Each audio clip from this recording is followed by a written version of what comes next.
Pronto, começou a gravação. Paz, queridos. Amém. Amém. Esta é a nossa primeira aula online do Cacicíaco, né? O Cacicíaco, para quem não conhece, é um grupo de estudo teológico onde pretendemos estudar teologia da forma prática e acessível a todos, né? Hoje a nossa aula vai começar com geografia bíblica e no decorrer do ano vamos estudando teologia sistemática. E queremos, pela graça de Cristo, até dezembro, estudar todos os aspectos básicos aplicados da teologia sistemática. Hoje, quem vai dar a aula vai ser o pastor Elvis Andrade. Ele que é formado em teologia, possui pós-graduação em ciências da religião, é professor do Seminário Batista Nacional e do Seminário Pentecostal do Nordeste, de geografia bíblica, arqueologia bíblica e seis heresias. Antes de ele começar, vamos pedir para a gente fazer uma oração. Amém. Vamos orar. Deus Todo-Poderoso, muito obrigado pela oportunidade que tu nos deste de estarmos aqui e aprender mais de ti, Senhor.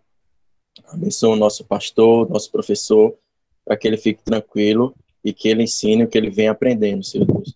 Obrigado por tudo. Em nome de Cristo Jesus. Amém. Amém. Amém. É comigo? Pode começar. Bem, meus queridos, graça e paz. Amém. Amém. Para mim Amém. é uma satisfação estar junto hoje com vocês, participando aí do Cacicíaco. Esse grupo que a gente bem sabe que tem um afinco aí estudado as Escrituras, lendo as Escrituras, buscado ao Senhor de uma maneira pura, de uma maneira verdadeira, aquilo que realmente o Evangelho é. Então, eu louvo a Deus pela vida de cada um de vocês, aos meninos e às meninas do Cacicíaco, que para mim, eu digo a cada um de vocês que é uma honra estar pastoreando vocês ao longo desse primeiro ano que nós estamos ali junto da congregação, e aos demais irmãos que se encontram conosco nessa noite, que também sejam bem-vindos para a gente participar dessa aula introdutória de geografia bíblica, como o diácono Felipe falou. Nós estamos aí trabalhando no Seminário Teológico Batista Nacional, a disciplina de Geografia Bíblica, e dando inicialização no processo aí para ver se a gente consegue colocar na grade Arqueologia Bíblica. E estamos trabalhando no Seminário Teológico Pentecostal do Nordeste, na disciplina de Heresiologia no prezado momento, para glória de Deus. E isso tudo, irmãos, é um privilégio. Estar servindo ao Senhor com alegria e fazendo o melhor para a glória de Deus. E devido dadas as devidas apresentações, nós vamos dar início a esta aula introdutória a respeito de geografia bíblica. E desde já eu gostaria que cada um de vocês estivesse com a sua Bíblia.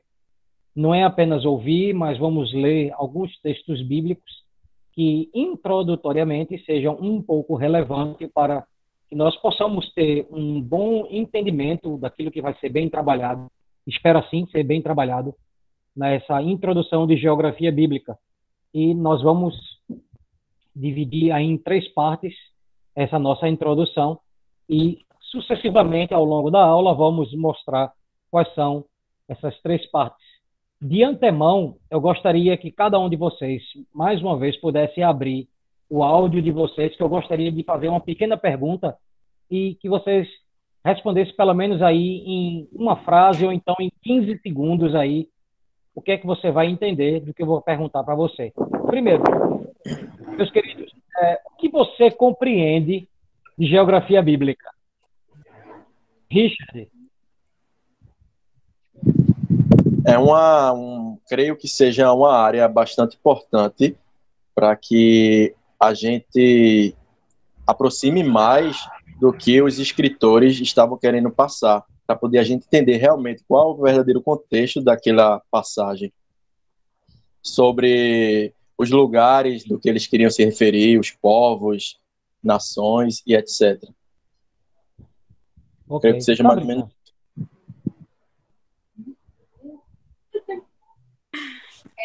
Então, basicamente é isso que o meu esposo falou, Richard, que é para a gente poder ter melhor compreensão da passagem bíblica, que fazer uma boa interpretação, né? Às vezes a passagem está falando de um determinado período, em determinado local, e quando a gente não tem esse conhecimento da geografia bíblica, a gente faz uma interpretação bem superficial do que melhor ela seria, vamos dizer assim, interpretada e mais que fosse edificação, né? A gente fosse melhor edificado dentro daquela palavra. É basicamente isso.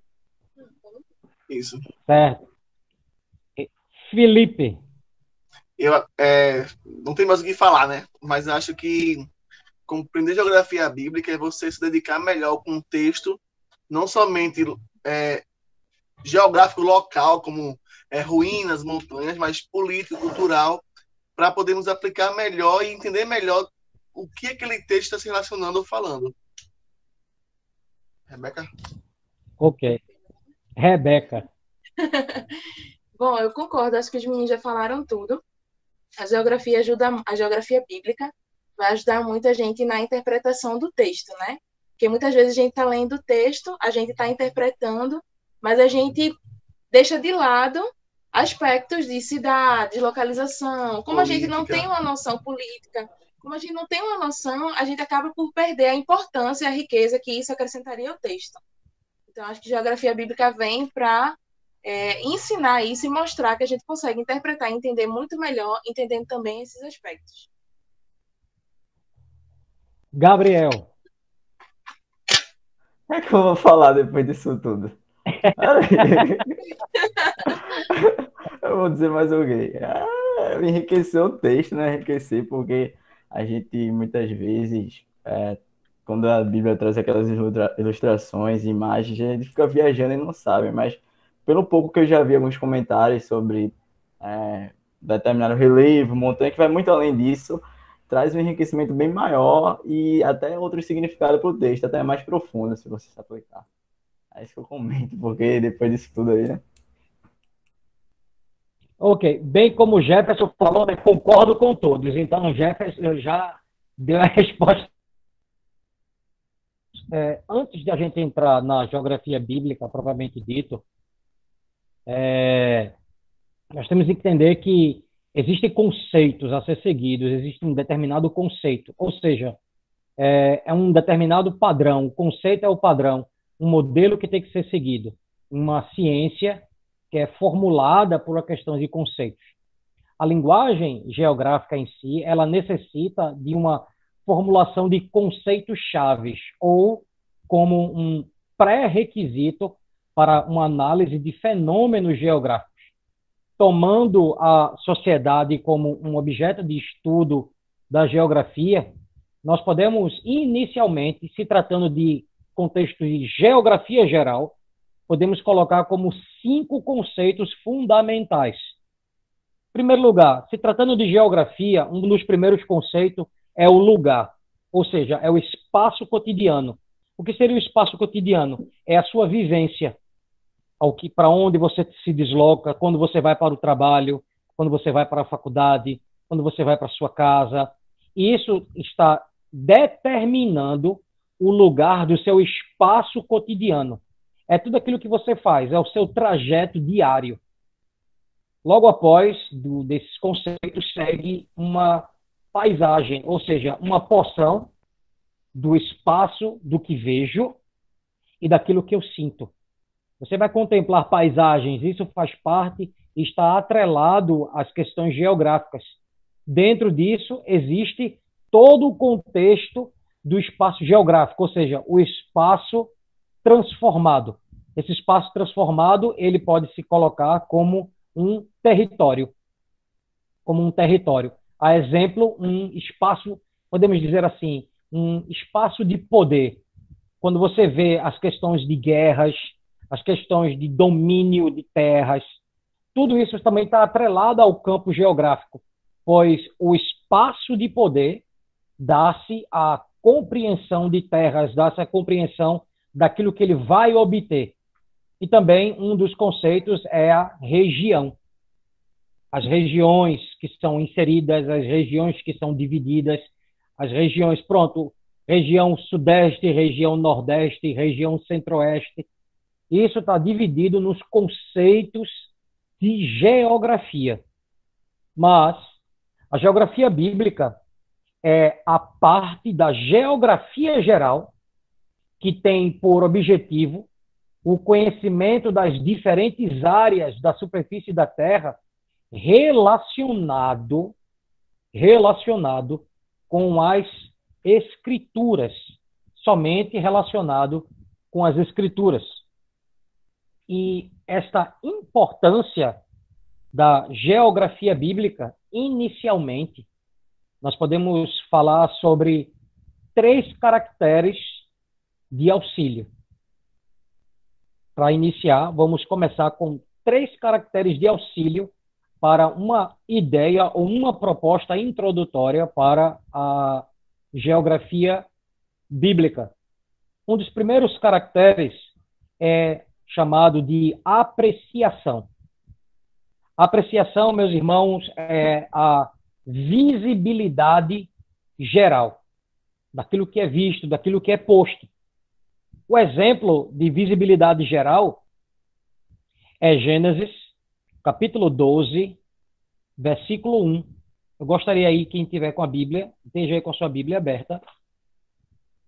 Veja aí, Felipe, por favor. Gênesis, capítulo 12, versículo 1. Agora, pastor, um segundo. Gênesis.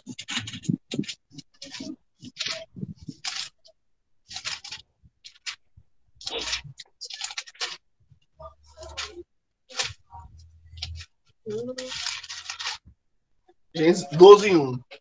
Isso. O Senhor disse a Abrão: certo a terra da tua parentela e da casa do teu pai, e vá para a terra que eu lhe mostrarei. Pronto. Esse texto proposto vai trazer geograficamente o termo de apreciação, uma visibilidade geral. Vai para um lugar que eu te mostrarei. Que terra é essa?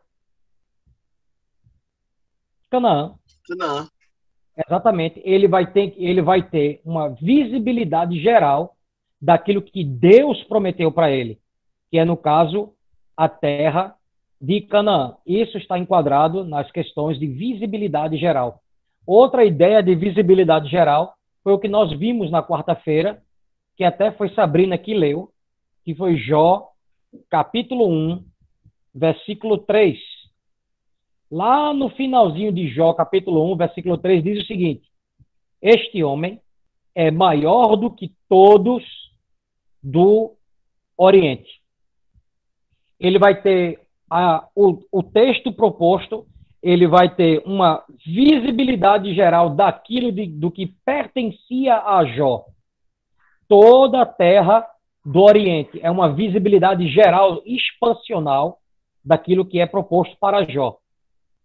Ou seja, colocando para os dias atuais, nós vamos ver que toda essa terra do Oriente que pertencia a Jó, nos dias atuais, é o leste europeu. Vocês que estavam no culto de doutrina na quarta-feira devem estar bem lembrados sobre isso.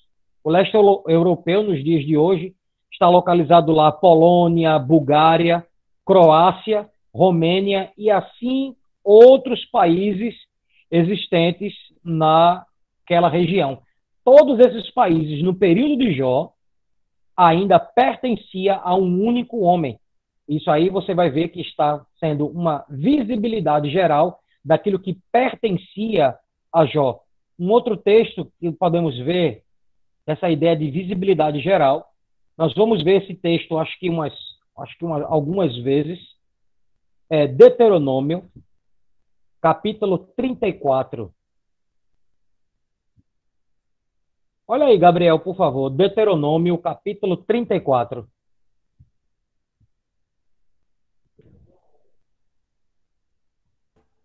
Certo.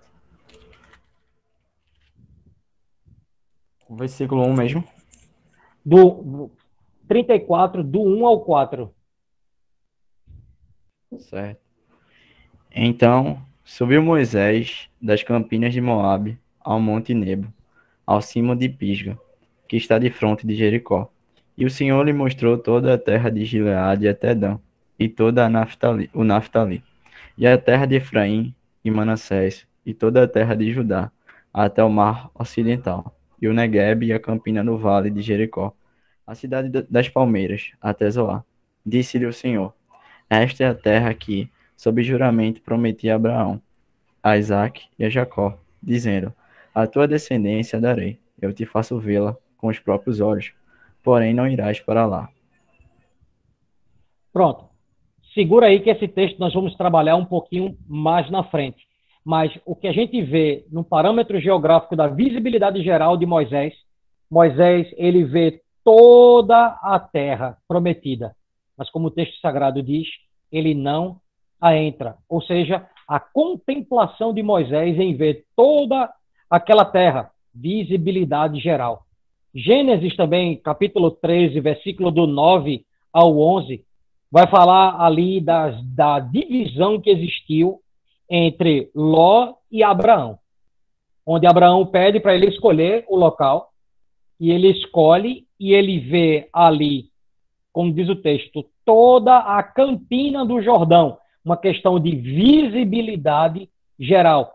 Você vai ver que ele contempla, vê toda a terra, vê uma terra verde, boa para pasto, boa para morar, e ele faz toda essa visibilidade de contemplar essa terra. Essa campina do Jordão, o Rio Jordão em si, ele chega a ter 200 quilômetros, é o tamanho da expansão do Rio Jordão. Então, essa campina que o texto vai dizer aí, fica em intermédio aí de torno de 25 quilômetros de extensão. Foi tudo isso que Ló e Abraão estavam contemplando naquele exato momento. Segundo caracteres, nós compreendemos como compressão. A primeira, apreciação, e a segunda, compressão, ou seja, são características local, uma proximidade geográfica. O que são características locais? Os povos onde estavam bem inseridos em todo o mundo bíblico. Características local. O Egito é uma característica local, que ela não vai sair daquela região para uma outra região. A terra de Canaã, que está mais ou menos o Egito embaixo e sobe a terra da Palestina ou a Canaã subindo, é um local, é uma característica local que não tem como fazer nenhum tipo de modificação. Todos os desertos existentes, um dos maiores que existe é o deserto da Arábia, tem o Monte Nebo, tem o Monte Pisga, tem o Monte Sinai, tem o Monte Hermon, o Monte Hebron, também são locais que são características locais de proximidades geográficas, e uma das mais conhecidas compressões é a crescente fértil, que ela vai do final do rio Tigre, do final do rio Eufrates, e sobe para toda a terra, vai subindo e desce até as regiões do Egito. Isso são características locais que nós chamamos de compressão. E o terceiro característica... Pastor, só uma coisa. Sim. Só confirmando, essa compressão são características locais que não podem mudar, né? Que não podem mudar. Não podem mudar. Okay. Não podem. Tá certo, ok. Se você avaliar todas essas compressões dessas características locais que elas não modificam, você vê até os dias de hoje. O Egito não deixou de ser Egito. A Palestina não deixou de ser a Palestina. O deserto da Arábia não deixou de ser o deserto da Arábia. Entendi. Ok. Terceiro, nada, meu irmão. Terceiro é a interpretação. O que nós chamamos de interpretação na geografia desse característica são as matizes expansionais. Essas matizes expansionais, nós podemos dizer que são as cores de cada expansão, ou seja, como os sistemas geográficos nos podem proporcionar cores vivas ao texto bíblico. Quando a gente vai analisar os textos sagrados, quando a gente vê uma cidade, quando a gente vê um monte, quando a gente vê uma região, quando a gente vê uma depressão, quando a gente vê um vale, isso, quando você começa a interpretar, você vai fazer uma autoavaliação do texto geograficamente, ela vai te dar essa interpretação de cores, ela vai te dar um salto, ela vai deixar mais vivo o texto bíblico para que você venha a compreender. Tendo feito essas declarações sobre a apreciação, compressão e interpretação, é o que nós podemos compreender que esses três caracteres, eles vão nos dar bagagem para os fatos geográficos dos textos bíblicos. Alguma pergunta? Alguma dúvida? Não, Pastor, poderia dizer os 3 caracteres, tipo palavra que você falou, para eu copiar aqui? Apreciação, compressão e interpretação. Ô, pastor, Certo, obrigado. em toda vez que for fazer uma interpretação bíblica, que for no nicho de geografia, a gente utiliza esses três caracteres? Sim, sim. Porque a apreciação, você vai ver a questão da visibilidade geral. Onde é o local? A característica local. O que está inserido nessa visibilidade. O que está inserido na visibilidade.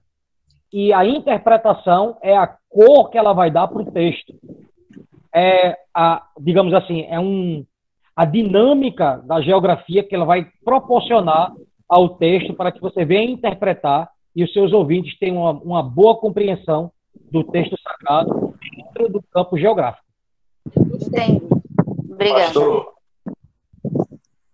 dá aquele exemplo do monte para os demais que o senhor passou naquela aula experimental que eu fiz. Calma. Olha, lá na frente. Você está muito ansioso. Tá. Desculpa. Você interpreta. E, ó, é a introdução, tenha calma. A gente vai chegar lá. Posto essas 3 partes, apreciação, compreensão e interpretação, nós podemos entrar num âmbito bíblico onde vamos analisar 2 cenários. 2 cenários. É o cenário terreno e o cenário humano. O cenário terreno, você vai fazer uma autoavaliação do espaço geográfico. Se tem metros, se tem quilômetros.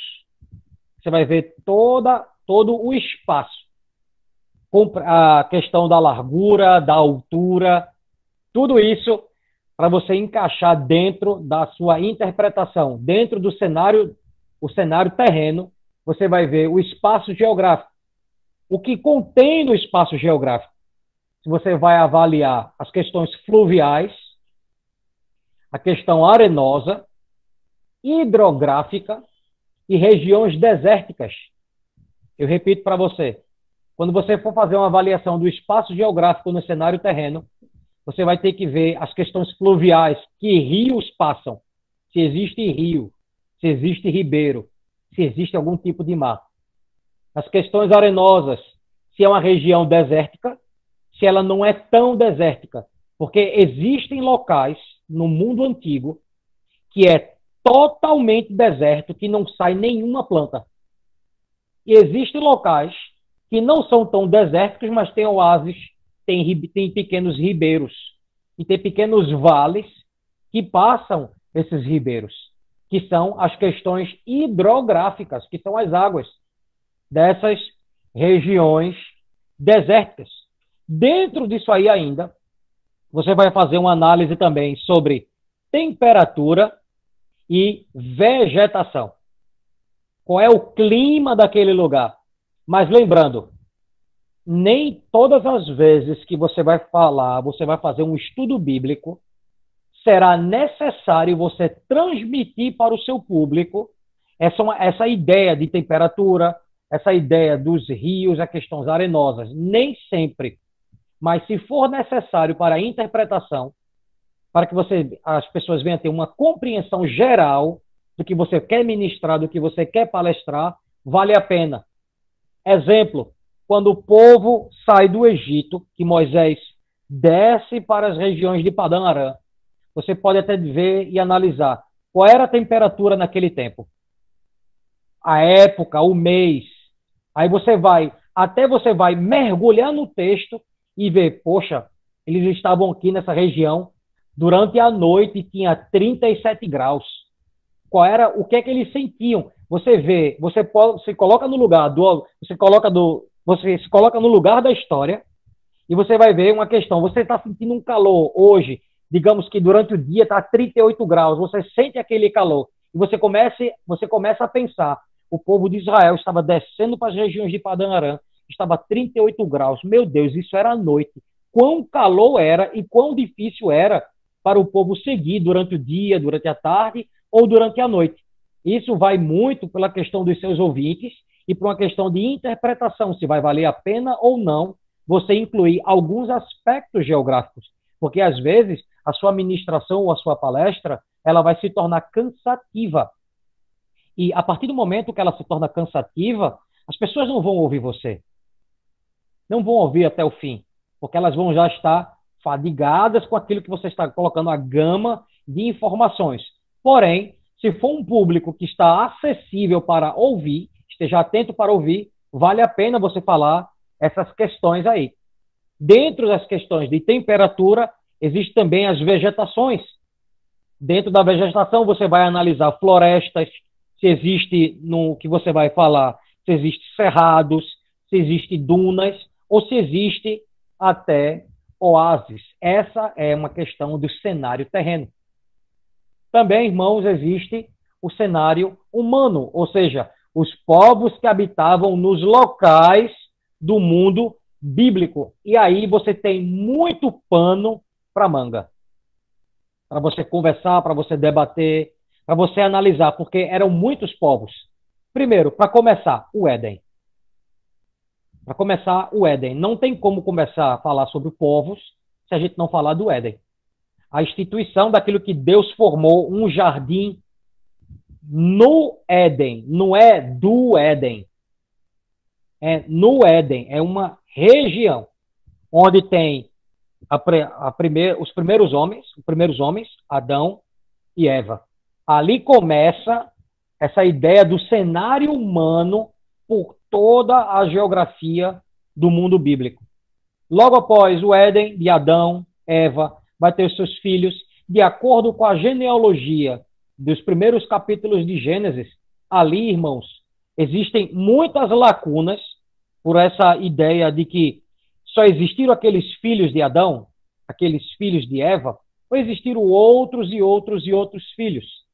Bem, a gente vai deixar essa incógnita porque não é aula de Antigo Testamento, de exegese, nós estamos apenas em geografia bíblica, mas é para que você venha a entender que os povos começam naquele lugar ali. Logo após isso, se dividem-se os povos, se dividem-se as línguas e começam a existir outros povos.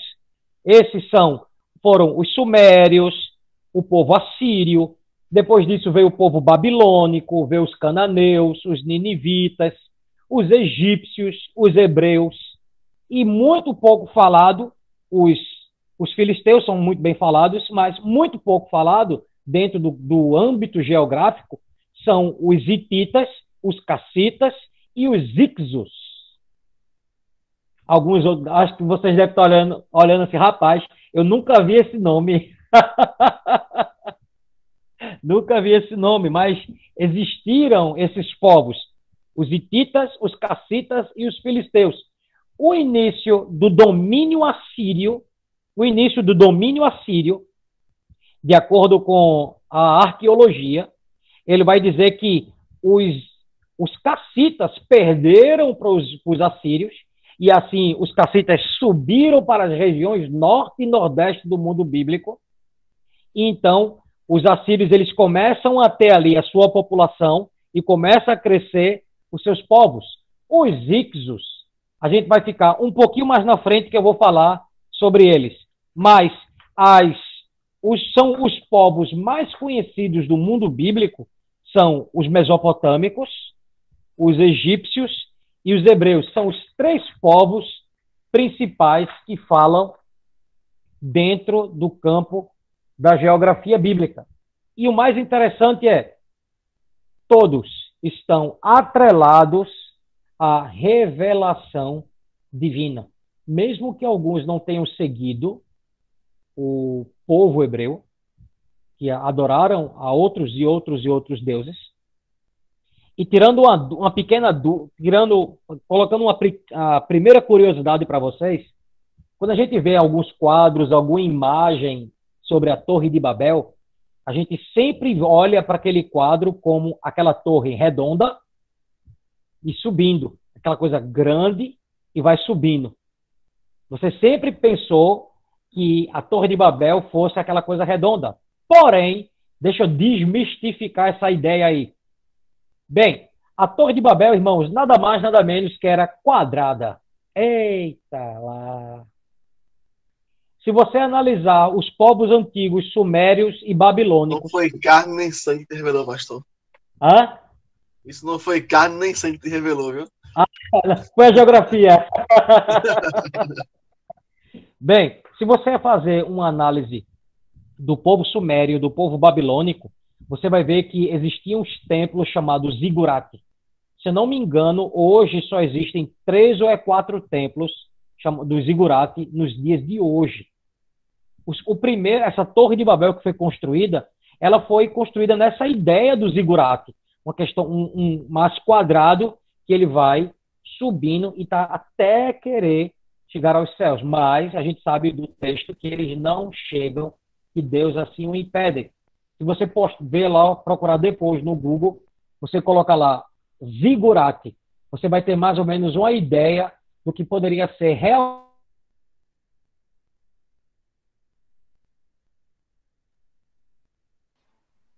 Acho que travou a. A geografia bíblica, ela Voltou. completa as informações. Diga, Richard. Só deu Não, uma travada aí, pastor. mas voltou. Ah, voltou, Ó, não foi? pastor, é um detalhe. Se tiver no computador, tu pode, acho, compartilhar a tela se quiser mostrar alguma coisa. Só no celular. Ah, beleza. Eu acho que celular também, mas qualquer coisa, com o passar do tempo, a gente vai se adaptando e vai melhorando. Se quiser Tranquilo. compartilhar, claro. Certo. Ah, tem uma indivídua aqui no meu lado. Olha, a mãozinha. Aí, tá a mão do mistério. A mão do mistério, né? Eita Vamos lá. Deus! Vi uma chama de fogo ao teu redor, vaso. Eita. Vamos lá, vamos continuar. Eu tô assistindo. Irmãos, dentro do aspecto do relato sagrado, a geografia bíblica, ela completa as informações. São 3 complementos de informações introdutórias da geografia bíblica. Perdão. Quais são essas 3 informações? Localizando, fixando e documentando. Localizando, fixando e documentando. Localizando. Cidade de Ur. Gênesis capítulo 12, versículo 1, o que Filipe leu. A cidade de Ur é um local de habitação de Abraão. Você vai encontrar nos textos e disse fulano que estava na região tal. Como desse o exemplo de Gênesis 12, sai da tua terra, localização. Ur dos Caldeus. Ur dos Caldeus, que antes era a antiga cidade dos Sumérios, que, pós isso, veio a se tornar o Império Babilônico. Primeiro, localização é Ur dos Caldeus, local de habitação de Abrão, uma terra fixa, onde as pessoas estavam morando. Fixação, Egito. Egito, morada permanente de José. Entenda a ideia, a localização de Abraão é onde ele morava, mas ele sai da terra. A questão de fixação foi a morada de José permanente. Depois que ele foi vendido como escravo,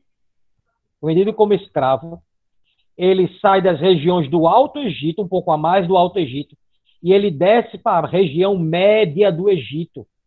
Ali ele é tido como cativo, e ali acontece todas as obras do que Deus tinha para fazer para a vida dele.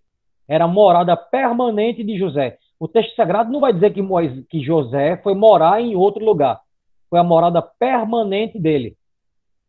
E terceiro, são as questões de documentação. Documentando. Um dos relatos de documentação é a terra de Canaã, que está atrelado aí em toda a parte dos livros históricos do Antigo Testamento. Outra parte de documentação que a gente compreende da terra de Canaã é quando Moisés vai escrever o Pentateuco. Ele vai escrever toda aquela história, documentando tudo, e principalmente, dentro do Pentateuco, a ideia da terra prometida. Amém? Podemos continuar? Pode sim, tranquilo até agora. Sim, sim. Faz só aquele Só negócio. a uma gente continua. dúvida. Sim, Jeff. Um pouquinho antes, o senhor tinha falado que todos esses povos estavam atrelados a uma revelação divina. Todos os povos que o senhor citou, ou apenas os mais conhecidos, que é os mesopotâmicos, egípcios e hebreus? Todos os povos. Todos os povos, ok, só para confirmar. Todos os povos. Porque se eles fizeram parte do mundo bíblico, e foi um mundo criado por Deus, dentro da revelação progressiva, eles fazem parte. Ok. Não tem como retirar eles, porque a terra pertence ao Senhor. Amém. Né? Certo. Os textos geograficamente detalhados, eles, irmãos, eles nos dão maior consistência e autenticidade e vai trazer uma perspectiva mais viva, vai trazer uma perspectiva mais eficaz. Meus irmãos, a geografia bíblica, vocês devem estar notando que ela é imprescindível para todo estudante bíblico. Mesmo E aquele, como? tanto faz se você está iniciando estudando teologia, se você já se forma, se você vai se formar agora, como o Felipe, se você já se formou, se você já é apenas um leitor da Bíblia. Mas é importante porque quantas Bíblias nós temos lá no finalzinho da nossa Bíblia e temos os mapas e ninguém não está nem aí para esses mapas. Verdade. A Bíblia 10, 15, 30 vezes, mas a gente não olha nenhum mapa. E às Esquece. vezes assim, não dá nem pra entender direito, às vezes você não chega lá, não entende, aí deixa lá pro final e nunca vê, né? Nunca se interessa muito. Exatamente. É sempre bom você, pelo menos, ter um pequeno atlas. E quando você não acompanha o mapa, você acaba ativando seu imaginário. Seu imaginário ele vai desenvolvendo daquilo que você vai entender. Então cada um vai ter um imaginário do seu. Exatamente. E a maioria das vezes o nosso imaginário é falho. Ele não é eficaz. Se você for analisar a saída do povo de Deus do Egito, aí tem lá o que a maioria das pessoas pregam, que eles desceram, passaram 40 anos, arrodearam ali na terra, para depois chegar na terra prometida. Porém, os geógrafos, historiadores, vão dizer que existiam possíveis mais duas rotas, ou seja, são 3 rotas, não era apenas uma rota que a gente conhece, são 3 rotas. E isso é um estudo que a gente vai ver um pouquinho mais na frente, tá bom? Como eu disse, ela é imprescindível para todo estudante, pois auxilia nos fatos geográficos e arqueológicos. Abrindo um parênteses, irmãos, estudo de geografia bíblica é estudo de geografia bíblica. A arqueologia bíblica é arqueologia bíblica. Porém, a arqueologia bíblica, ela traz um complemento para a geografia bíblica. Não é todas as vezes que você vai analisar um texto que vai estar atrelado a uma questão arqueológica. Tá bom? Não é todas as vezes, mas faz parte, pois ela auxilia os assuntos geográficos e arqueológicos, quando eles estão unificados, eles auxiliam nos acontecimentos. Primeiro, acontecimentos históricos. Vai tornar mais vívido o texto quando você vai encontrar algo geográfico e algo arqueológico dentro de um texto. Dentro de um texto. Um dos exemplos dessa parte de o que auxilia no contexto geográfico, vamos deixar um pouco de lado o arqueológico, e colocando num contexto geográfico as questões históricas. Exemplo, Davi e Golias. Eles lutaram. Aí o povo lê o texto, prega o texto, explica o texto, mas esquece da questão geográfica. Não fala onde é que foi que eles lutaram. Qual foi o local que eles lutaram? Se foi num local plano, se foi num local alto, se foi num local baixo, se foi num vale, se foi num monte, se foi numa colina, se foi num cerrado ou se foi numa depressão. E o que seria uma depressão? Aí as pessoas esquecem desses pequenos detalhes no texto sagrado. Davi e Golias, eles lutaram numa pequena depressão de mais ou menos entre 7 a 10 metros de profundidade. Ou seja, tinha o povo filisteu de um lado, o povo hebreu do outro. Eles estavam no local alto. A depressão que eles têm de 10 metros, eles estavam no local alto, e Davi e Golias estavam no local mais baixo. E nesse local plano que eles estavam, estava plano e subia. Isso é uma depressão. Podemos dizer, Sabrina, quase uma arena. Quase uma arena. Mas não era uma questão, poderia ser uma questão, o texto não vai falar se era redondo, se era uma questão quadrada, não vai falar, o texto não vai falar sobre isso. Mas que eles estavam dentro de uma depressão, eles estavam. O povo estava no local alto e eles desceram para o lugar mais baixo para ocorrer a luta. Efeitos históricos também, Monte Sinai. Aí você vai entender o Monte Sinai, qual era o tamanho do Monte Sinai, onde trouxe as tábuas da lei. O Monte Sinai, você atrela logo a questão das tábuas, do que Moisés sobe esse monte e desce com a tábua. Veja, são questões geográficas que estão sendo atreladas à história, às questões dos fatos. Outro de questões históricas, muito do que Jesus falou, o Sermão do Monte, Mateus capítulo 5, dos capítulos em diante. Jesus estava num monte e você atrela as questões históricas, o Sermão do Monte. Aí você começa a fazer uma avaliação de todo o texto bíblico. Outro contexto histórico é João estava onde? Na ilha de Patmos, onde ele escreve o Apocalipse, numa ilha, que a ilha de Patmos nos dias de hoje é a atual Turquia. O que a gente vê é o contexto histórico atrelado a um contexto geográfico, e as pessoas retiram isso. Outra questão histórica, as viagens do apóstolo Paulo, mar Mediterrâneo. Mas as pessoas pregam o quê? O que Paulo sofreu, o que Paulo viveu, o que Paulo passou. E as pessoas começam a contar apenas o que Paulo falou. Mas esquece, onde é que Paulo estava? Paulo seguiu para a ilha de Malta, onde ele foi picado por uma víbora. Em algumas traduções, serpentes. Só que qual era a extensão de onde Paulo estava para seguir para a ilha de Malta? O que acontece com Paulo nessa localidade? Esquecem disso. Não, o apóstolo Paulo fez um percurso de, vamos lá, conjecturar, um percurso de 100 quilômetros até chegar à ilha de Malta. E o que se aconteceu nesses 100 quilômetros?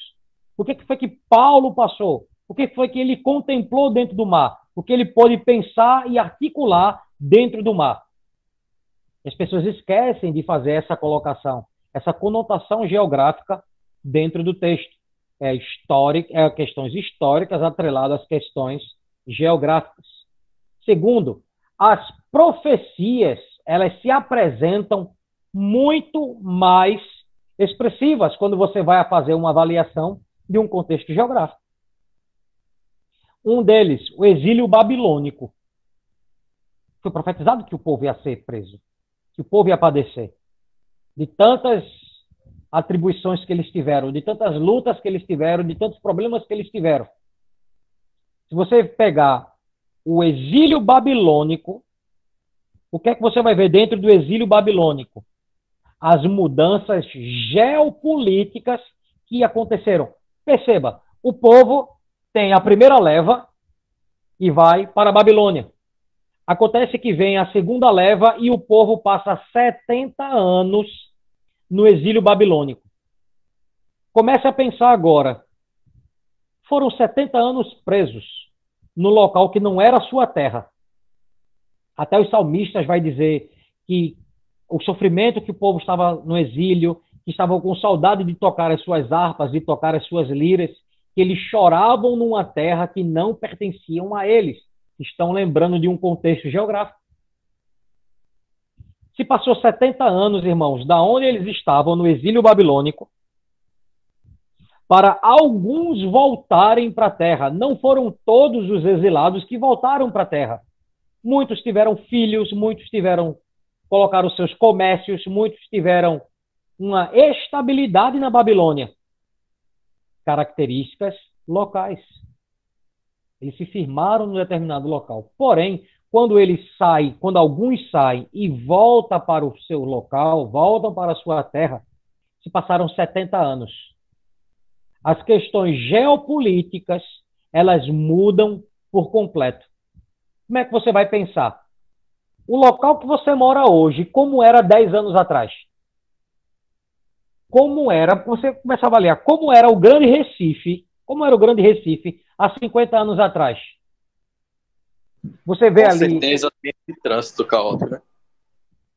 Ali na Praça do Carmo, existiam algumas árvores ali naquela região ali. Hoje você não vê mais. Isso é uma mudança geopolítica. Existiam igrejas, existiam ruas, existiam comércios. Hoje não existe mais. Foram derrubadas igrejas para começar a construir ruas. Não existia ponte, foi construída as pontes. Existiam locais o Recife Antigo mesmo. Ele era todo mangue, é uma ilha, o Recife Antigo. Foram construídos ao longo das décadas, ao longo dos séculos, foram construídas mudanças geopolíticas. E isso aconteceu também com o povo de Israel. Eles saem do exílio e voltam, eles não iam encontrar lá a sua casa, não iam encontrar o seu gado, não iam encontrar filhos que provavelmente poderiam ter ficado. Ele não vai encontrar nada de igual, vai ser totalmente diferente. Outras questões que mudam, questões de profecias, a promessa da terra, o caminho que foi trilhado. Se você fazer uma avaliação geográfica dentro dessa profecia da terra, por onde o povo de Israel passou? Quanto tempo passou para chegar na terra? O que eles lutaram dentro da terra de Canaã para fazer as suas conquistas? Eles só não conquistaram a pequena região dos filisteus que estão próximos ao porto, próximos ao Mar Morto. Somente aquela região. Mas o que eles passaram? Outra coisa, Vale dos Ossos Secos. Eu pergunto a vocês, para não ficar apenas nas minhas palavras, Vale dos Ossos Secos, como diz o texto de Ezequiel. Eu pergunto, por quê? O vale tinha ossos secos. E aí, quem se arrisca? Não é Salmo 121, Richard, mas é Ezequiel, capítulo 37. Eu faço a mínima ideia, não faço a mínima ideia. Eu chutaria. Sempre imaginei Também que era um não. monte de gente morta, tudo cheio de osso lá, e não sei mais nada, viu? Uma Só zona lembro de guerra. daquela música que tem falando sobre isso. A música É dele o máximo de Isso, é o máximo de interpretação bíblica que eu tenho. Rebeca falou o quê, Rebeca? Não, eu também não faço ideia, não. Só continuei o que ela falou. A música da Eliane Oliveira, né? A gente só lembra dessa música. Eu não sei, Eu não faço ideia. chutaria uma zona de guerra, sei lá, alguma coisa assim, né? Uma zona de guerra. Sei lá, não sei, nunca também prestei atenção, não. O chute passou 3 metros da barra. Vários desses secos. Felipe. E aí, Felipe? Eu acredito que era um lugar onde as pessoas colocavam os corpos, né? Aí ficava lá por muito tempo, e até secar. No Novo Testamento, Jesus chama ele de Hades, né? No Novo Testamento. Certo. Somente isso? É, pastor, mas vou dar sua aula. Vale dos Ossos Secos. Por que Vale dos Ossos Secos? Bem, algumas pessoas vão falar a respeito de que é o povo de Israel. Isso é fato, porque o texto sagrado vai falar sobre isso. Porém, o Vale dos Ossos Secos, Filipe chegou bem pertinho aí, era locais de pessoas mortas, claro, pessoas mortas, sim, mas quando Deus vai falar com Ezequiel a respeito do vale, Ezequiel sabia muito bem, obrigado, do que se acontecia. Aí você diz, então, pastor, o que é que acontecia? Alguns vales, quando eram vales mais largos, as pessoas passavam com mais facilidade durante o dia até, no máximo, 3 horas da tarde. Em vales mais largos. Porém, os vales que tinham mais facilidade de chegar, de cruzar os desertos, de cruzar as regiões, eram os vales mais curtos. Nesses vales mais curtos, as pessoas não passavam nem na parte da tarde.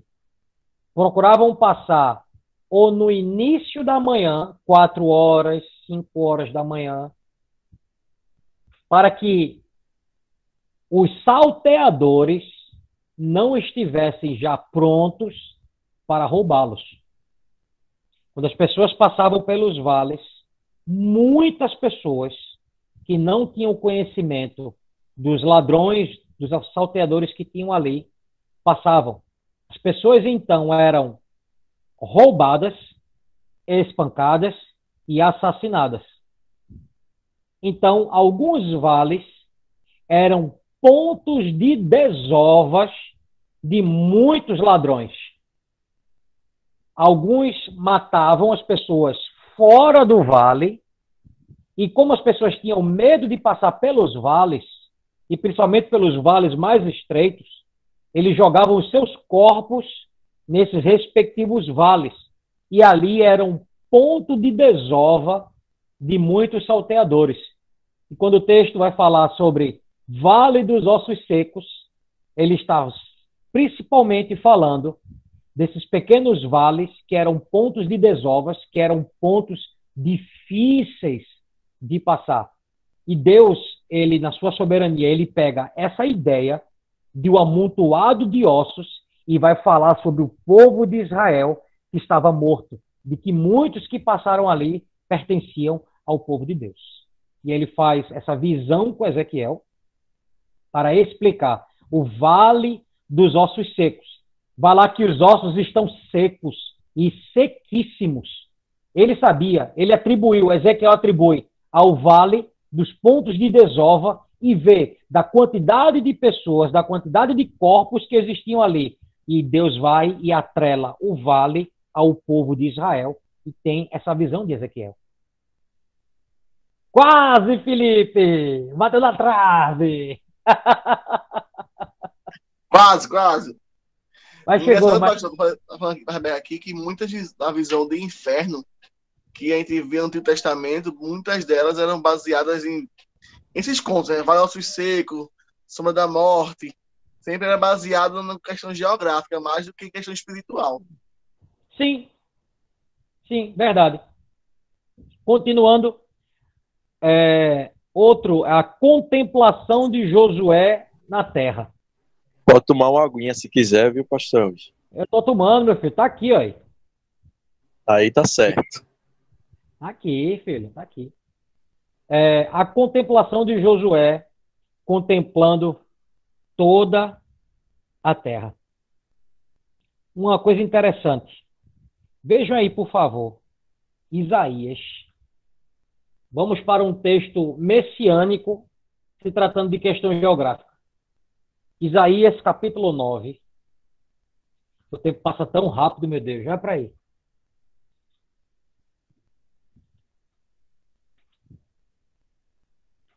Eita, passei. Isaías 9, cheguei aqui. A gente não perder tempo, eu vou ler. Isaías 9, versículo 1 e 2. Mas a terra que foi angustiada não será entenebrecida. envineceu nos primeiros tempos a terra de Zebulon e a terra de Naftali. Mas nos últimos tempos, a enobreceu junto ao caminho do mar, além do Jordão, na Galileia das nações.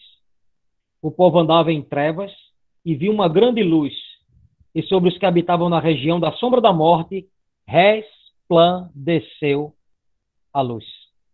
O texto vai dizer sobre a profecia onde o Messias iria pregar, onde Cristo ia pregar. Ou seja, ele está falando de um contexto geográfico. Dentro desse contexto geográfico de Isaías, capítulo 1, versículo 1 e 2, ele está falando de 3 locais: Caná, Cafarnaum e Naim. No texto, nós compreendemos 3 caracteres ditos há pouco tempo que nós falamos. O que nós falamos antes sobre esse texto aí, o versículo 1 e o versículo 2 do capítulo 9, ele vai estar incluído os 3 caracteres: apreciação, compressão e interpretação. A visibilidade geral, a proximidade geográfica e a cor ao relato sagrado. 3 locais que Jesus ia pregar. Está falando no texto aí, num sentido geográfico. Primeiro, o milagre de Jesus, o primeiro milagre de Jesus, que está lá em João, capítulo 2, versículo do 1 ao 11, foi na cidade de Caná. Jesus escolheu os seus apóstolos, Marcos, capítulo 3, versículo 13 e 14, perto de Cafarnaum. Sermão do Monte, Mateus, capítulo 5, também nas proximidades de Cafarnaum. Jesus ressuscita a filha, o filho único da viúva, onde? Em Naim, Lucas, capítulo 7, versículo 11 ao 17. E, depois de ser ressuscitado, ele aparece aos discípulos, que está lá em 1 Coríntios, capítulo 15, versículo 6, Galileia. Se você fizer essa análise geográfica daqui do texto, você vai ver que Jesus pregou, fala das 3 regiões, e Jesus pregou nessas 3 regiões: Caná, Cafarnaum e Galileia. Tendo posto isso, vamos lá. Continuando, no terceiro, nós vimos históricos, profecias e as alusões à poesia bíblica. Quando nós vamos analisar geograficamente dentro da poesia bíblica, elas vão se tornar mais inteligíveis. Exemplo, quando a gente vai falar muito de poesia bíblica, nós vemos muito dos salmos. O salmista, quando vai expressar vales, montes, rios, ribeiros, muito quando vai falar isso. Salmo 125. Os que confiam no Senhor são como os montes de Sião. Contexto geográfico. Salmo 95. A rocha da nossa salvação. Rocha, algo geográfico. Salmos 33, versículo 7. Ele ajunta as águas do mar. Contexto geográfico. Versículo 8.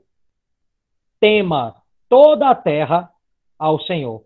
Contexto geográfico. Salmo de número 89. Os céus louvarão as tuas maravilhas. Tu dominas com ímpeto o mar. Quando as suas ondas se levantar, tu as fazes aquietar. Contexto geográfico. Richard chegou. Salmos 121. Esse aí é ótimo. Rapaz, são 9 Só esse que é bom e o restante. São 150. Só um Só Não, isso, é? tô falando Misericórdia. Heresia, essa hein? Livro interpretação. aberto, tá vendo só? Liberalismo Essa teológico. interpretação. Texto sem contexto é pretexto para heresia, viu? Vocês querem que eu fale Salmo 121? Poxa, só falei um negocinho. Menino. Ó, quem tá aí é Haroldo, pastor. Haroldo é uma benção esse Haroldo aí, ó. Haroldo? Eita, Quem é Haroldo? Haroldo Félix, cababom, viu? E é mesmo, hein? Seja bem-vindo, meu filho. A seminário, uma benção. Bem-vindo, Haroldo. Pergunta: o que é que você entende? Eleva meus olhos para os montes. De onde me virá o socorro? Meu socorro vem do Senhor, que fez os céus e a terra. E aí? Bora lá, pessoal. É comigo, Bora, não é com Felipe, você. responde aí. Vai, Aí, Felipe, bate na uma vez aí, ó. O monte era algum lugar de.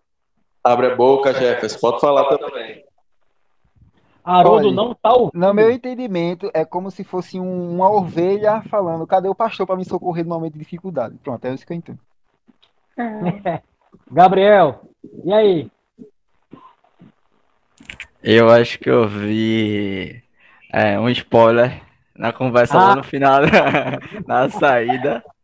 Eu acho que, se eu não me engano, foi que dos montes vinha neve para regar a terra, alguma coisa assim que eu me lembro, na saída do culto. Tá por aí, né? ele tá querendo Meu pegar o bonde socorro. andando. Eu, eu já vi Tá. já, pastor, uma exposição sobre esse texto, né? Que eu até falei sobre também, que é o caminho do peregrino, né? Que é a junção de peregrinações, é um salmo de romagem, que na viagem para Jerusalém, para a Terra Santa, ele via que existiam lugares muito perigosos, né? Que os montes eram lugares muito perigosos. E ele procurava socorro, né? Eu entendi sobre essa parte, né? Na verdade, não estudei esse salmo teologicamente, eu estudei mais esse salmo para aplicação realmente para a igreja. E geograficamente, Mas geograficamente não cheguei a estudar, não. Sabrina tá curiosa. Bem, vamos lá. Salmos de número 121. Elevo os meus olhos para o monte, de onde me virá meu socorro. O meu socorro vem do Senhor, que fez os céus e a terra. Isso é o versículo 1, versículo 2, né? Bem, o Salmo 121, se tratando de um contexto geográfico, estou ouvindo já, Haroldo agora está ouvindo. Obrigado. Por nada, Haroldo. Bem, o Salmo 121, se tratando de um texto geográfico, se tratando de uma questão geográfica, o que foi bem o que Gabriel colocou. Existem períodos nas proximidades desses montes que o salmista estava vislumbrando que existe o período seco, mas também existe o período frio.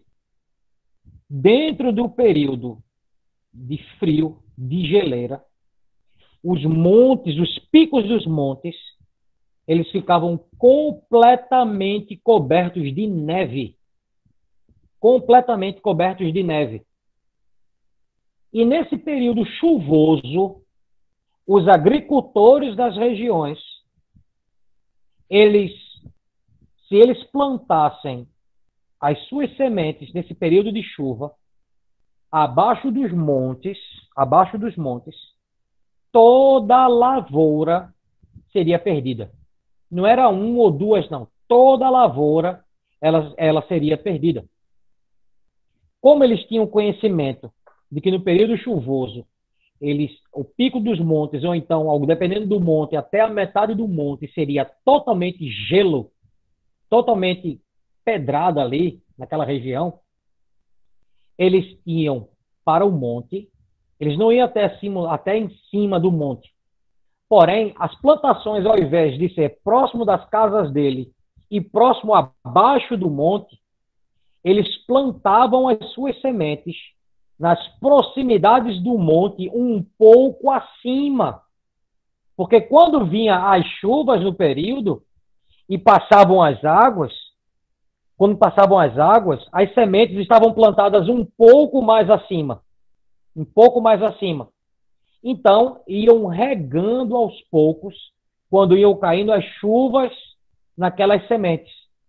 Porém, quando passa o período de chuva e vem um período de escassez nas regiões e o sol começa a bater nos montes, aos poucos, ele não vai descer, a água não vai descer por completo, mas vai descer a água, que o sol vai bater aos poucos e vai regando toda a semente, e no período certo irá germinar e gerar os seus frutos. E o autor fala: elevo os meus olhos para o monte, de onde me virá o socorro, sustento da agricultura. Meu socorro vem do Senhor, que fez os céus e a terra. Deus é perfeito, meus irmãos. Ô, Deus é pastor, perfeito. mas aquela frase que Jefferson falou sobre fazer a interpretação de que o povo necessitava de ajuda e clama ao Senhor, ao Deus, e Deus vai e atende às orações. Não sei basicamente qual foi a frase que ele usou, mas mais ou menos foi tipo isso, o povo clamando por ajuda de Deus. Aplicaria-se também nesse contexto? Jefferson, me faz a colocação novamente, por favor. Não, foi uma coisa mais figurativa. É como se fosse uma ovelha que tivesse ali e o pastor em cima olhando, cuidando. No momento de dificuldade, ela olha para cima, tipo, cadê o pastor para me socorrer? Foi uma coisa muito figurativa. Eu falei meio quase que brincando. Ah, foi um sentido mais figurado, entendeu, Sabrina? Entendi. Porque se você for avaliar um texto, pronto, o que Felipe colocou também traz uma boa interpretação. Também traz. Mas quando a gente vai fazer uma avaliação geográfica, aí a gente tem que fazer uma avaliação, um apanhado completo. Um apanhado completo. E eles tinham essa, como é que eu posso dizer? Tinham essa cultura deles de fazer as plantações no período chuvoso. Eles plantaram um pouquinho acima do monte, um pouquinho acima do pé do monte, para que quando as águas passassem, não levassem toda a semente, não levassem as sementes. Então, assim, eles plantavam um pouquinho acima, para que quando a geleira fosse derretendo aos poucos, ali naturalmente iam regando a terra, e assim por diante ia trazer os seus benefícios, os seus cereais e o sustento de cada um. Amém? Continuando. Amém. Continuando, vamos lá. Nós vimos a importância e o porquê da importância de estudar geografia bíblica. Por que da importância? Primeiro, a geografia bíblica é o palco terreno humano da revelação divina. A exemplo, o Éden. É ela, juntamente com a cronologia, situa o tempo e espaço quando for o caso. Vimos ali, Deuteronômio capítulo 34, versículo do 1 ao 4, o que Gabriel leu. Não foi isso que Gabriel leu? Bem. Sim. Pronto. Aquilo que Gabriel leu, aí eu pergunto, onde estava Moisés? De uma primeira visão, parecia estar no monte, olhando. É que eu lembro, ele parecia estar num lugar alto. Estava num lugar alto, com toda certeza, né? Para ele contemplar o que contemplou, ele estava num local bastante alto. Mas onde Moisés estava e ele contemplou aí, irmãos, Moisés estava numa depressão. Na colina. Depressão. Não foi nem colina, foi uma depressão. Porque a colina se você for avaliar uma colina não tem um lugar plano. Ela só vai subir. Uma colina, a gente pode dizer que é uma colina, um cerrado, é um local, é um monte baixo, ou diferente de um monte. Ele estava numa depressão. Essa depressão, irmãos, essa depressão onde Moisés estava, ela tinha mais ou menos entre 3 a 5 quilômetros de largura, e mais ou menos uma altura. Você vai pegar um estádio de futebol e coloca mais ou menos aí entre 5 a 10 estádios de futebol, um em cima do outro, emparelhado um em cima do outro. É mais ou menos isso, da altura onde Moisés contemplou toda esta terra. Ele estava numa depressão. Ele não estava numa DP, né? Ele estava numa depressão geograficamente falando. Segundo, B, como eu disse antes, a geografia bíblica, ela vai dar cor ao relato sagrado. Isso eu repito novamente. Como? Qual é a cor que ela vai dar? Isso eu já disse, isso é só para recapitular. Localizando, situando, fixando e documentando. Os acontecimentos históricos, quando você vai olhar isso aí, ele salta, ele vai trazer aquilo que é belo, aquilo que é atraente, aquilo que vai dar mais objetivo. E também vai trazer, como eu disse, recapitulando, as profecias mais expressivas. Vamos ver outra. Ezequiel, capítulo 3.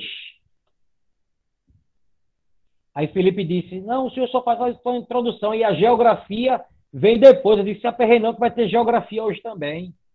Não é só introdução, não. Ezequiel, deixa eu abrir aqui, capítulo 3. Se você puder abrir aí rapidinho, Ezequiel, capítulo 3.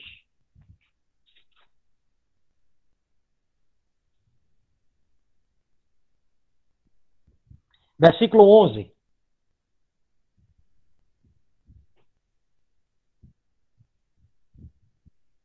Versículo 11. Felipe, se você abriu, por gentileza, lê aí, filho, por favor. Ezequiel 3, do 11 ao 15.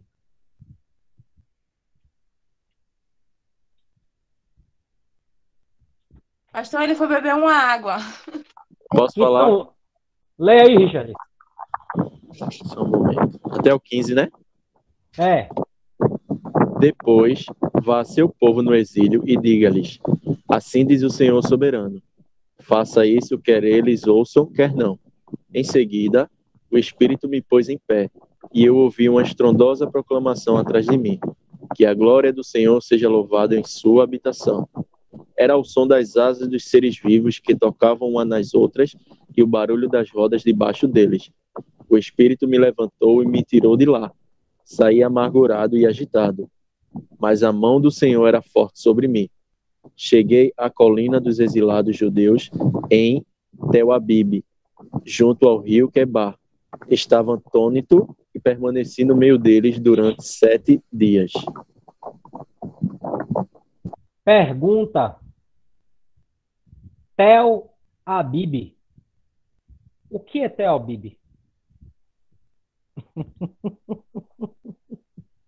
Parece a capitã de Jerusalém, Tel Aviv, né? Foi longe, viu, filho? Já. O senhor também só faz pergunta difícil. É simples. Responda então pra gente. Vamos lá, vamos. A colônia dos exilados, o texto diz, né? Isso. Tel Abibe, Babilônia. Oxi, né, Sabrina? Eu vi pela boca dela. Oxi. Rapaz.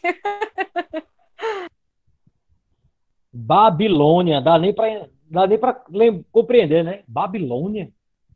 Vamos lá. A cidade de Tel Abibe é a antiga Babilônia, que no hebraico quer dizer montes de espigas verdes. Isso aí, irmãos, essa Tel Abibe, quando a gente vai ler no hebraico, nós chamamos isso de dual, porque ela é proveniente de duas palavras, que é o dual. Então, Tel, que ela sai do hebraico chamado talal, que quer dizer exaltar.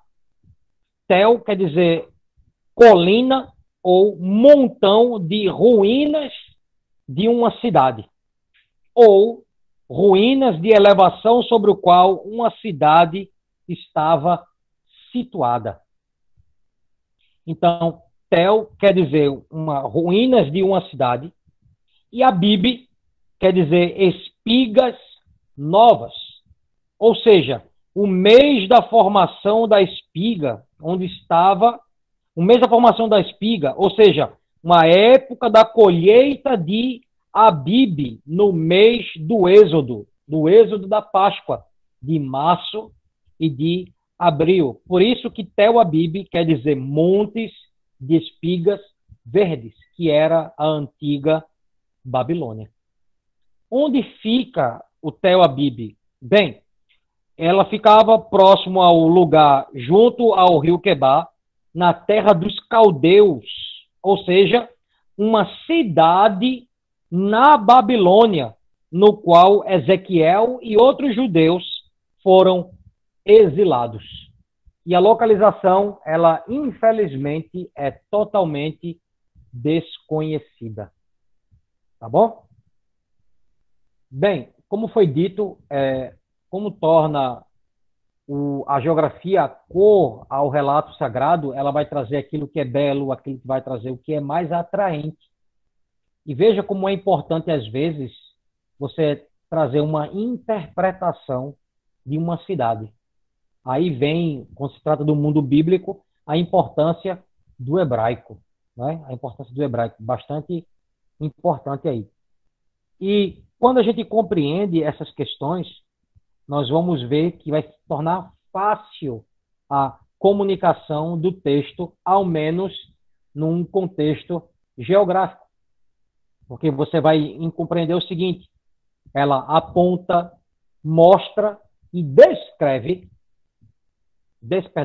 Ela aponta, mostra e descreve locais onde os fatos se desenrolam. O estudo da geografia bíblica, da Palestina ou do mundo antigo e nações circunvizinhas esclarecem muitos fatos e ensinos constantes das Escrituras.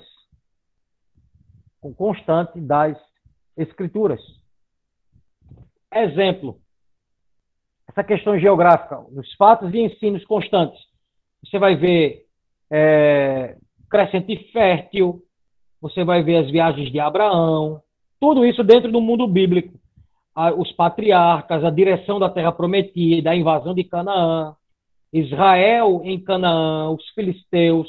E quando vai mudando, vai passando do tempo as visões, as mudanças geopolíticas que ocorrem, vê os períodos dos juízes, o reino de Saul, a morte de Saul, o reino de Davi, o reino de Salomão, Jerusalém, o templo de Salomão. Isso aí, nada vai mudar, vai ser sempre fixo no mundo bíblico. Mas as questões geopolíticas, alguns mapas, algumas regiões, elas vão ser aos poucos alteradas. E como foi dito, as nações vêm de Deus. Logo, o estudo desse assunto à luz da Bíblia é propício sobre todos os pontos de vista. E para a gente concluir, estamos chegando no final. As fontes de estudo da geografia. Em primeiro lugar, lógico, o que nós temos que estudar é a Bíblia. É a fonte principal do estudo. Não pode se estudar geografia bíblica sem Bíblia. As Escrituras fazem menção de inúmeros lugares, fatos e acidentes geográficos. Os acidentes geográficos, irmãos, compreendam, eles podem ser em alguns locais. Acidentes geográficos podem ser em serras, montanhas, vales, colinas, depressões, planaltos e planícies. E a gente respira fundo para a gente poder falar, né? E como foi dito antes, Moisés, ele estava numa desses acidentes geográficos, ele estava numa depressão, poder contemplar toda a terra a qual ele viu. E nas Escrituras nós encontramos povos, nações, cidades e assim sucessivamente. E que, se Deus permitir, nós teremos umas outras análises nos padrões dentro das Escrituras. Na Bíblia, irmãos, contém capítulos inteiros dedicados ao assunto geográfico. Gênesis capítulo 10, Números capítulo 33, Ezequiel capítulo 45, 46, 47. Esse é um dos vários exemplos que existem, se tratando de vários capítulos de geografia bíblica. O grande problema que nós temos é o número de países, cidades e regiões inteiras e outros elementos geográficos que têm hoje novos nomes. Esse é um dos grandes desafios. Exemplo, a antiga Pérsia hoje é o Irã. A antiga Síria é o atual Iraque. A Ásia do Novo Testamento hoje é a Turquia. A Dalmácia, no tempo do apóstolo Paulo, e lá em 2 Timóteo capítulo 4, versículo 10, hoje é nada mais, nada menos que a Iugoslávia. Você vai para a Iugoslávia e diz assim, eita, isso aqui era a Dalmácia, onde Paulo pregou. E você já começa a imaginar. Eu conheço mais, pastor, Paulo pregou do que o Iugoslávia. É o quê? Eu não entendi. Eu acho que eu sou mais familiarizado com o que o senhor falou. Damasco, foi o que você falou, foi? Dalmácia. Dalmácia do que Iugoslávia. Eu nunca ouvi falar mesmo de Iugoslávia. É o quê, rapaz? Sério? Isso é uma vergonha. Iugoslávia? Iugoslávia. Nunca ouviu falar de Iugoslávia? Eu vou falando que vem. Ah, pode me levar, viu? Olha, pode me levar. Viu? Ah, não, pastor. Primeira fonte, Bíblia. Segunda fonte, arqueologia bíblica. Arqueologia bíblica. A arqueologia bíblica dispõe de um papel importante na geografia, principalmente na elucidação de dificuldades bíblicas. Quer aprender um pouco mais de arqueologia? Compre a Bíblia arqueológica. Ela não é muito barata. Ela é mais de 100, menos de 200. Vixe, essa brisa. Para Gabriel é R$10. A Gabriel vai presentear todo mundo aqui, né? Do curso, né? De introdução eu vou presentear. Patrocínio. Primeira fonte, Bíblia. Segunda fonte, arqueologia. Porque ela vai trazer essa elucidação de dificuldades bíblicas que tem trazido à tona os povos dos passados. Principalmente povos que a gente não conhece, os povos hititas e os ixos. Os hititas, irmãos, são chamados de povos, o povo dos 1000 deuses, aniquilado pelos assírios. Como foi dito, eu não sei se eu troquei cassitas e hititas, que são tão próximos os nomes, né? Mas os hititas, eles foram aniquilados, ou seja, o povo assírio, quando aniquila o povo hitita, ele não deixa nada, ele não deixa nem o cachorro, se tivesse naquela região ali. Ele aniquilou, não existe mais o povo hitita. Hoje não, também tem o povo ixo. Felipe, já ouviu falar dos ixos? Acho que Felipe saiu de novo. Dormiu. E Felipe morreu. Eu tô aqui, pastor. É Rebeca. Já ouviu falar dos ixos? Não. Não, né? Sim, não. Os ixos, irmãos, foi um povo que viveu no Egito nos tempos de José. Quer aprender um pouquinho mais dos ixos? Vá para o YouTube. Pode ir para o YouTube. Muitos defendem a ideia de que o faraó dos tempos de José foi um ixo. O faraó chamado Apop I. Apop I. Quer ver? Vamos trazer à luz das escrituras, essa ideia aí, Êxodo capítulo 1.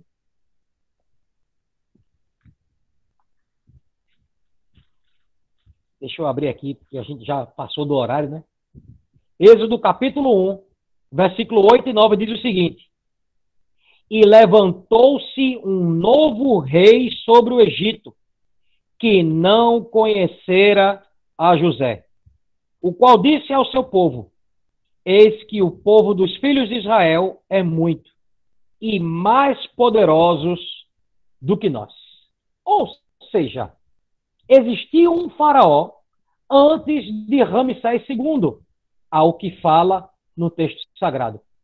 Por isso que defende a ideia de que Apop I foi um faraó ixo que conhecia José, pois o faraó antes de Ramsés I, ou antes de Ramsés II, eram faraós mais digamos assim, simpáticos com o povo e menos agressivo do que Ramsés II. Por isso que abençoou a José, que abraçou a causa de José, que defendeu José, que foi com José, que tornou José como governador. Pois o faraó novo, Ramsés II, ele não estava preocupado, ele estava preocupado em defender a dinastia dele e do povo egípcio. Por isso que eles queriam retirar o povo hebreu daquela terra, ou seja, aniquilar todo o povo. Por isso que subentende-se que Apop I foi o primeiro faraó, o faraó Ixo, que conheceu a José. E terceiro, para a gente chegar já no finalzinho aí, história geral. Você vai analisar as questões geográficas bíblicas e em história geral, você precisa ter cautela, pois muitos estudos seculares não estão atualizados, estão eivados de erro, pois eles desconhecem as escrituras.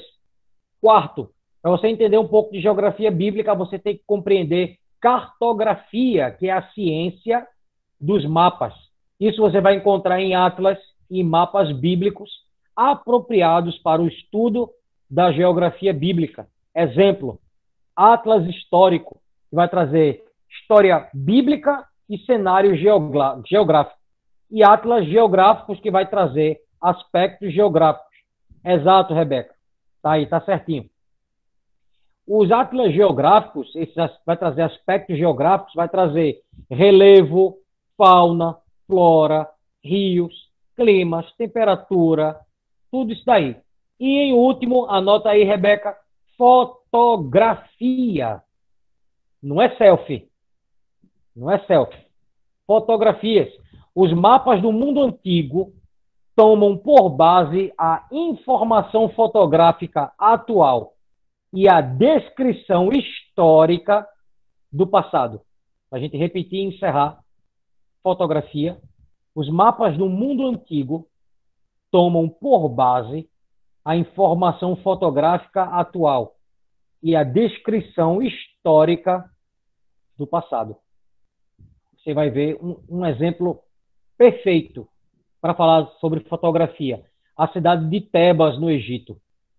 Você vai ver lá que está erguida até os dias de hoje, a cidade de Tebas. E querendo Deus, eu creio, em nome de Jesus, que um dia eu vou chegar lá para contemplar essa terra. Ô, glória! Aí, meus irmãos, e aqui nós encerramos a minha participação. Me perdoem pelo horário, mas eu agradeço a vocês por essa oportunidade. Felipe. Obrigado pela aula. Amém. Amém. Obrigado, Foi uma bênção. Pastor. Foi uma Amém, bênção. pastor. Amém. Assim, eu digo a vocês que, infelizmente, no presente momento, nós não podemos trazer um estudo tão, assim, podemos assim, denso em certas partes para nossa congregação. Infelizmente. Se pudéssemos, traríamos estudos sempre dessa forma para lá. Muito bom, pastor, muito bom. Deus abençoe. Apesar do pouco tempo, né, que a gente não só Deus anunciou, né, mas que ele dedicou, né, esse momento, mas realmente é muito proveitoso. Vale muito a pena estudar a geografia bíblica. Deus lhe abençoe. Amém. Amém, pastor. Mãe, eu que agradeço. Muito obrigado. Que Deus abençoe vocês. Amém. Agora, Amém. se vocês quiserem fazer trabalho, eu passo para vocês agora. Hein? Não, pastor. O Eita! bom participa é isso, não tem avaliação. Deixa para quando eu iniciar o meu bacharel. Poupe-me um pouco. Aí vai ter seus trabalhos. Já passei essa fase já. Mas é isso, tá certo. Uma benção. Ok. Não tenho Quer nenhuma falar alguma coisa? Não, eu que agradeço a vocês. Muito obrigado. Amém. Amém, pastor. Deixa Gostei muito. eu falar uma última coisa, só para encerrar, para complementar. A aula que está sendo gravada vai ficar disponível no canal, no YouTube do Cassiciaco.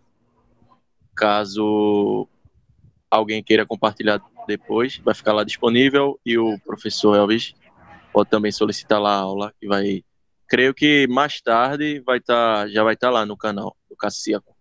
Amém. Pastor, sua autoria, pastor? sua imagem no YouTube? Oi? O senhor autoriza sua Autorizado. imagem O no YouTube? senhor autoriza Eu possui- autorizo. Ah, Vai. Depois que tivermos 2 milhões de seguidores, não nos processe, viu? Não, autorizo, tá tranquilo. Amém, pastor. Obrigado. Amém, meu Então é irmão. isso, pessoal. Então, Vou próximo, encerrar a até a gravação aqui. próxima. Vou encerrar a gravação aqui. Boa noite. Encerra aí. Bora aí, Biel, pra encerrar. Ora, Gabriel, antes de encerrar. Calma. Me encerra a gravação? Não, né? Não. Pode. Não, pessoal, ver que é 20 horas. Assim oremos.